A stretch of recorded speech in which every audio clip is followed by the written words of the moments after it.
હજીરા પોલીસે રોરો ફેરી મારફતે દારૂની હેરાફેરી કરતા શખ્સને ઝડપી પાડવામાં આવ્યો છે। પોલીસને માહિતી મળતા ફેરી પર જ છાપો મારીને બટુક સાંખટને ઝડપી લેવામાં આવ્યો હતો।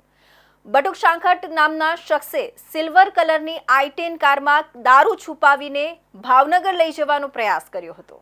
રાજ્ય સરકાર દ્વારા દરિયાઈ માર્ગે મુસાફરી સરળ બનાવવા માટે રોરો ફેરી સેવા શરૂ કરવામાં આવી છે।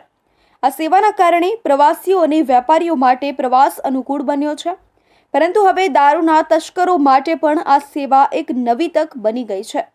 હજીરા પોલીસે રોરો ફેરી મારફતે દારૂની હેરાફેરી કરતા શખ્સને ઝડપી લીધો છે। બટુક સાંખટ નામના શખ્સે સિલ્વર કલરની i10 કારમાં દારૂ છુપાવીને ભાવનગર લઈ જવાનો પ્રયાસ કર્યો હતો। જોકે પોલીસને માહિતી મળી જતા ફેરી પર જ છાપો મારીને બટુક સાંખટને ઝડપી લાવવામાં આવ્યો હતો। આ પહેલો કિસ્સો નથી। અગાઉ સ્ટેટ મોનિટરિંગ સેલ દ્વારા 2 વખત રોરો ફેરીમાં દારૂની હેરાફેરી રોકવા માટે રેડ કરવામાં આવી હતી। બંને વખતે ટ્રક મારફતે દારૂની સપ્લાય કરવામાં આવી રહી હતી।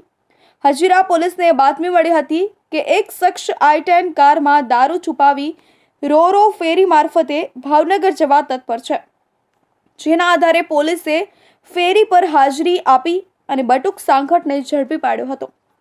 પોલીસે બટુકની i10 કારમાંથી 155 દારૂની બોટલો જપ્ત કરી, જેની કુલ કિંમત 4,36,771 રૂપિયા થાય છે।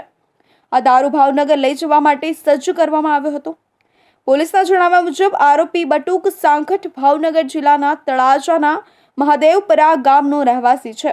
હાલ પોલીસે આ કિસ્સામાં વધુ તપાસ શરૂ કરી છે અને કોઈ વધુ શખ્સ આ દારૂ માફિયાના ગઠબંધનનો ભાગ છે કે નહીં તે અંગે તપાસ ચલાવી રહી છે।